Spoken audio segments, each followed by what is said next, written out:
From the Library of Congress in Washington, D.C.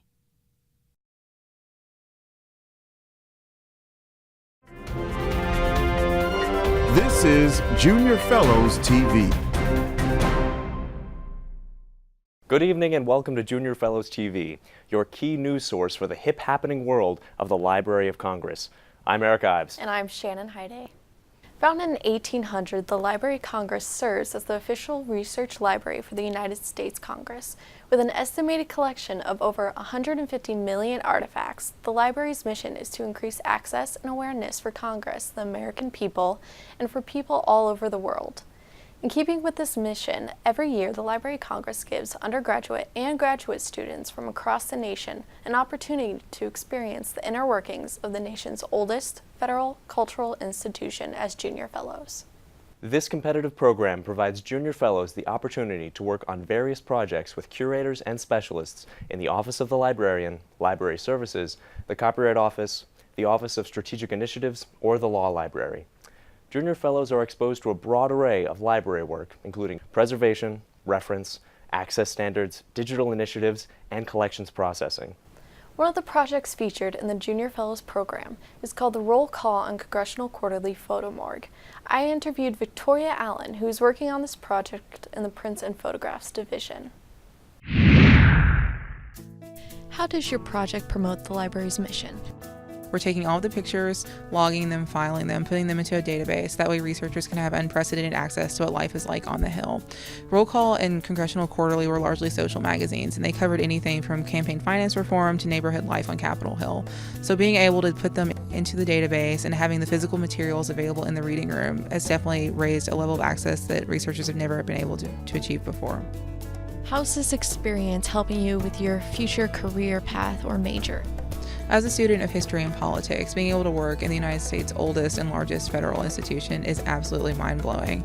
Being able to use historical documents firsthand, to be able to understand how to use primary sources and how to interpret historical data it's something you can't find in a university. It's helping to complement my individual studies and the studies that I'm pursuing at my school. You know, I get to work with the leading scholars and experts in their respective fields, and it's just a completely unprecedented opportunity, and I'm very fortunate to have it.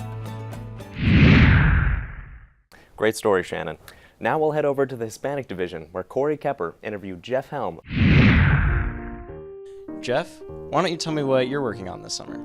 I'm working on the Mexican Revolution website project. It's an online resource for scholars to come visit the library, showcasing what we have here.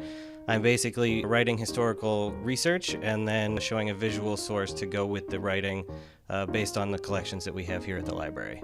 Excellent. So as you can see, the library's efforts to digitize are rather robust. Thanks, Corey.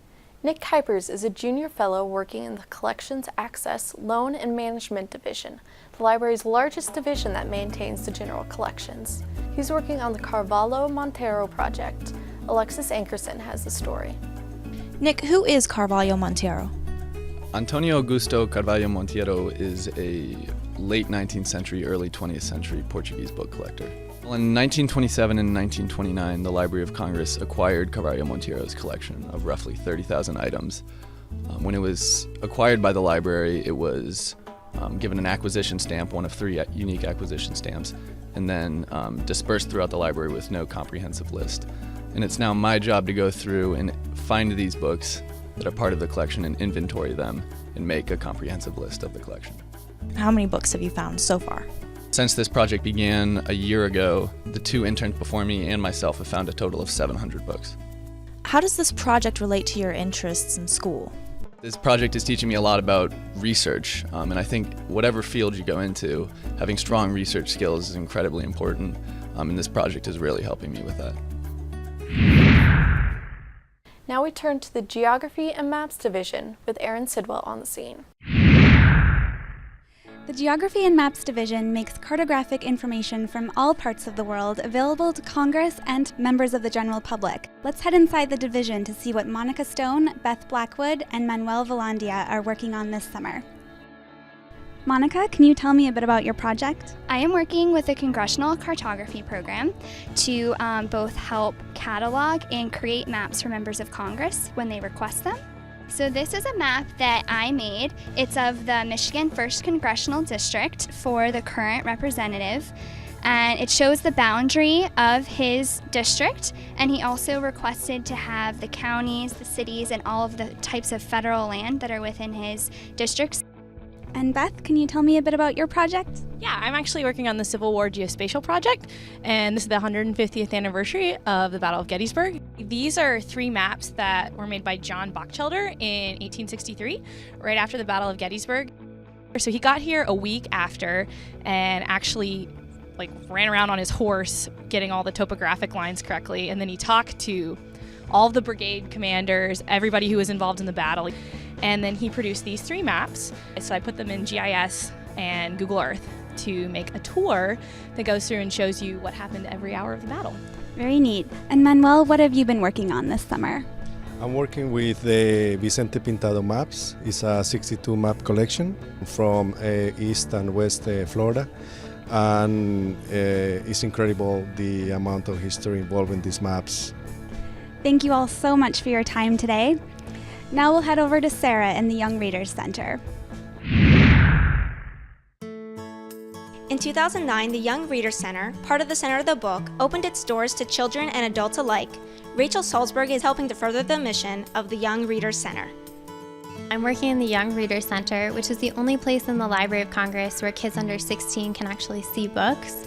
So this summer I've been focusing on making the collection more accessible and working on rebranding the Young Readers Center itself, so through its programming and the literature that we provide, as well as the website. How is this experience helping with your major and future career?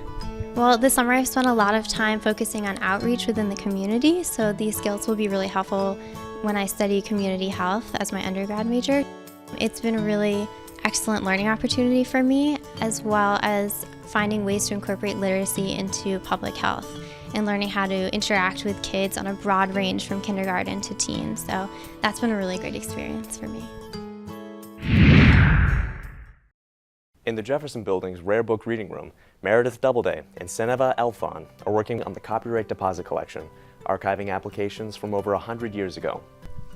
So Meredith, can you tell me about the most interesting thing you found this summer? Well, each claimant was required to submit 2 copies of their creative work and a registration letter to the copyright deposit. And here we have 2 works by Leonard Volk, who is most famous for creating one of 2 life masks of Abraham Lincoln. He submitted copyrights for the photographs and for the statues of both Abraham Lincoln and Stephen A. Douglas. In the Madison Building, Aaron Sidwell and I are in the Copyright Office, dusting off applications submitted to the library's first register of copyright, Thorvald Solberg. So Aaron, what's the most interesting thing we found this summer? Well, while creating a digital inventory of thousands of fine arts copyright applications from 1904 to 1907, we've come across 2 applications submitted by Adolfo Muller-Uguri from 1904, and they are for his portraits of J.P. Morgan. And upon doing some more research about the painter and the subject, we've kind of discovered that these portraits now seem to be missing, making the copyright deposit all the more valuable as a record of the work. Wow, that is amazing. That really shows the value of copyright, especially in terms of history. With his wife and a 4-year-old at home in Texas, Justin Lemons has spent the summer working in the Recorded Sound Division at the Packard campus in Culpeper, Virginia. Justin, can you tell us a bit about your project? Yes, I have been working on the UMG Lacquer Collection, which was a donation of approximately 19,000 lacquer discs, and I have been trying to extract as much information off of the discs and the accompanying materials such as engineer notes, sleeves, and the discs themselves, and am comparing them with the Decca discography to try to provide as much data into a spreadsheet so that future people that will use the collection will be able to use it efficiently. Can you explain some of the materials you have on display here? Yes, these discs are completely unique items. They are the actual session discs from the Sister Rosetta Tharpe recording session that took place on November 24th in 1947. There's nothing else like these discs. They are one of a kind. This one has a song that has never been issued before. It's called Oh How I Want to See Him. No one's ever heard it before this find, and it will allow people to finally hear it.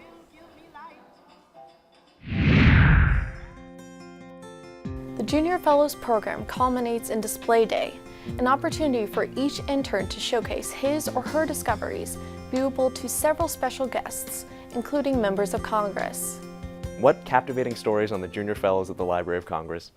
And that's all for our newscast. This is Eric Ives. And this is Shannon Hyde. Thank you for tuning in to Junior Fellows TV. Have a great night, everybody.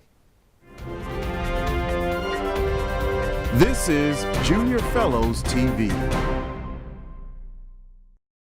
This has been a presentation of the Library of Congress. Visit us at loc.gov.